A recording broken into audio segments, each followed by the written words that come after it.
So coming to the embryological part, I will talk about the embryology, which is relevant for you to understand because this forms the basis of understanding of these abnormalities, right?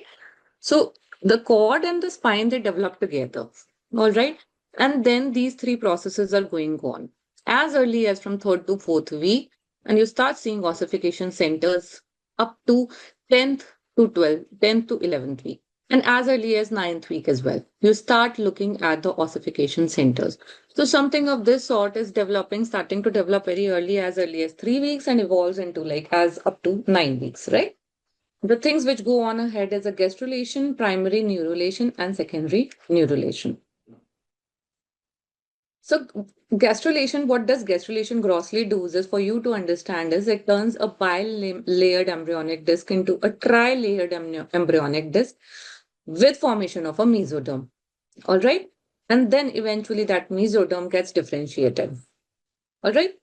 What happens is gastrulation starts as early as 3 weeks. That means the differentiation into 3 layers is something which starts at week 3.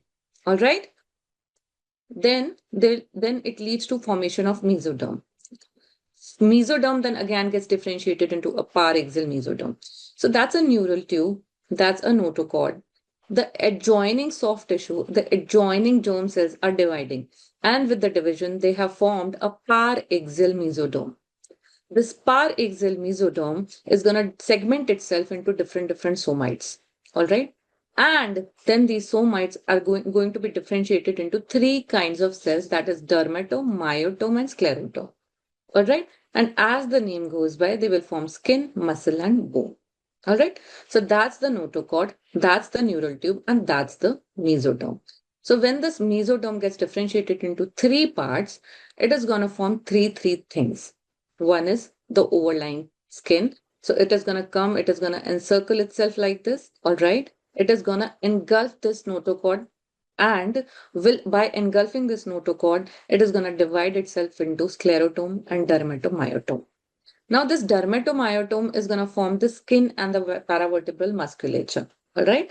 And the sclerotome, along with the notochord, is going to form the vertebral column, a primitive vertebral column, I would say. All right. Now, this all is starting from week 3 and moving ahead with week 4. The thing is, it has all moved together, has all engulfed together, but an important process takes place after it, which is a resegmentation thing. All right. So resegmentation is one of the very important steps of formation of a vertebral column. And this resegmentation leads to development of vertebral bodies, which are also involving part of the notochord. Any doubts? Up till here, it's a very simple thing. I'm trying to explain it in a very easy way.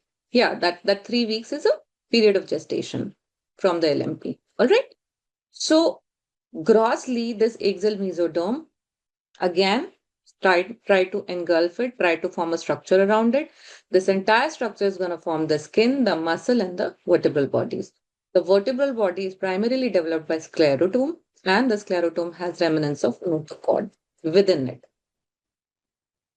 But the next thing is that vertebrae during the process of resegmentation. So these are intersegmental structures, all right? And these are formed by the resegmentation. Why was resegmentation important? For the neural exit. This is what makes it important. Had it not been done that, the spinal nerves, the way they are exiting in between the two vertebral columns, two vertebral bodies, it was not possible for them to take the exit, right? So where the muscles and the nerves are segmental, the vertebral bodies are intersegmental to provide the route through it, right? I'm sure nobody of us would have thought like that, right? At least when I was training, I never thought it like that. But yeah, that's what makes it important. And that's what the failure of it leads to different kind of pathologies, which is block or bar, and eventually the syndrome which we know as Klippel-Feil syndrome. All right. So when that blob-like structure of sclerotome along with the notochord, when it is not able to divide, then it leads to persistent of that block-like structure, and it's easier to remember. So when the resegmentation does not happen, that block stays like a block. So it is a block or a bar vertebrae, right? So the notochord now regresses, and in the region of the intervertebral disc, it persists as nucleus pulposus. Nucleus pulposus. All right. Now the sclerotome is going to form different parts. Like the dorsal part is going to form the pedicles and the lamina. Then the costal processes should be persistent in the thoracic column. When they are not, when they're extending, then it leads to cervical vertebrae, at times into cervical ribs, then at times into lumbar ribs. All right.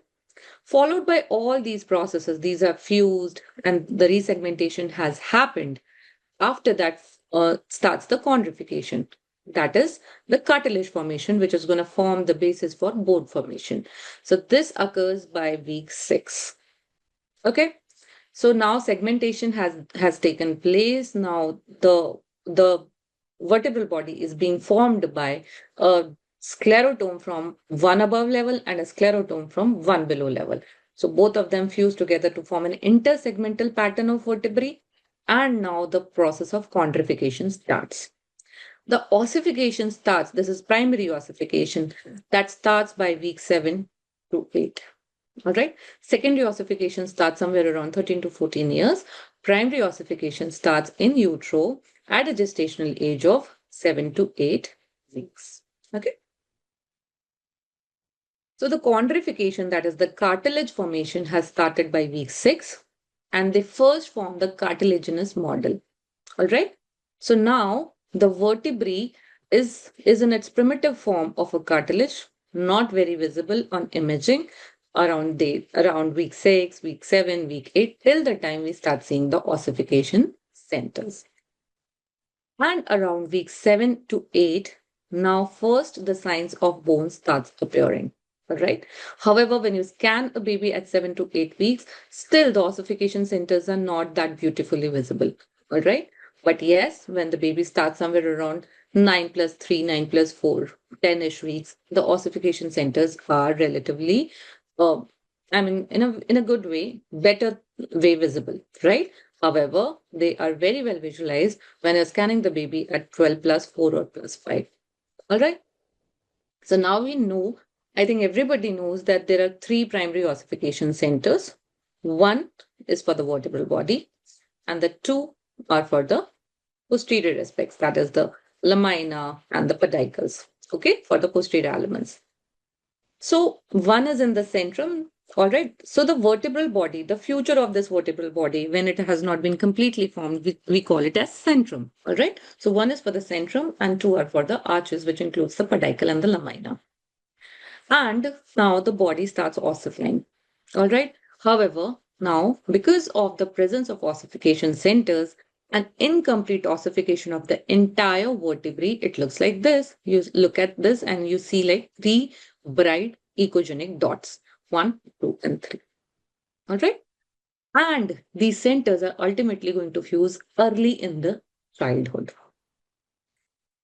So secondary ossification centers, as I told you, somewhere appear around 13 to 14 years of age, and they fuse somewhere around 24 to 25 years of age, a range of being 20 to 25 years of age.